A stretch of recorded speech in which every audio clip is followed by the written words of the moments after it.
Hi everyone, this is Joe Alvarez and Gavin Flynn with your Brother Rice Standard Newscast.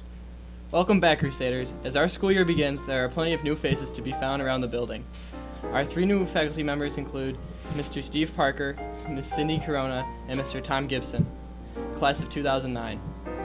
There are also plenty of bright-faced freshmen roaming the halls for a first time. During the first day of freshman orientation, the freshmen had their first prayer service as a Crusader.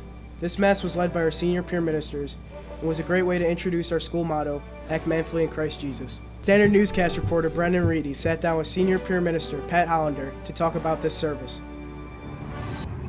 The freshman prayer service was a great way for the freshmen to learn about God and begin their spiritual journey at Brother Rice. Freshmen are finally starting to get settled in school with already a week and a half gone by. We talked to the class of 2020's Jack Finnegan about his opinion on his first dozen days of high school. My experience at Rice has been different compared to grammar school. The classes are more difficult, but they're challenging, which I like. But it's sport-wise, soccer's a good experience being on varsity, and it's cool to meet the seniors and the juniors and make friends with them. It helped me adjust to Rice, and overall the experience has been really good so far. The varsity football team kicked off their season with a huge matchup against rival Marist at Soldier Field. The Crusaders won in dominating fashion by a score of 31-7. The defense, led by Jack Keene, Larry Washington, and Brian Olson, was fantastic at limiting the Red Hawk offense. Ricky Smalling finished with 110 yards on 5 receptions while adding 2 touchdowns.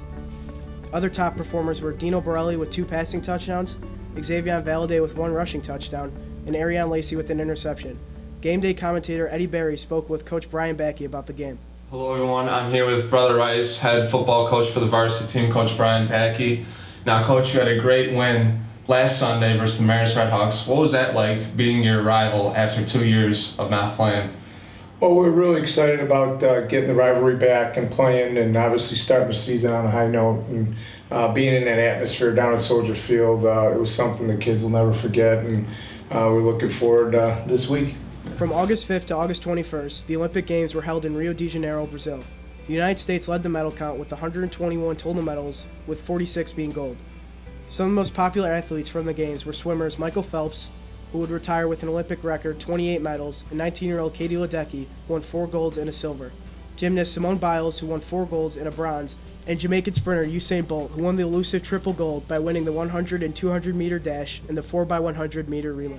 The new Netflix series, Stranger Things, is taking television sets by storm. Stranger Things takes place in a small Indiana town, following a handful of different people in their efforts to find a boy who goes missing.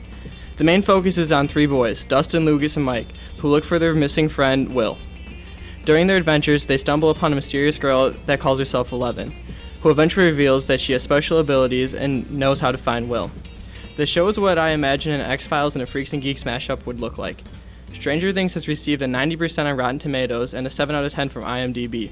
Personally, I think the show is fantastic, and it is currently one of my favorites. Overall, I give it a 9 out of 10, and I definitely recommend watching this series. Thanks for watching this week's Standard Newscast, and don't forget to subscribe to our Brother Rice Chicago channel.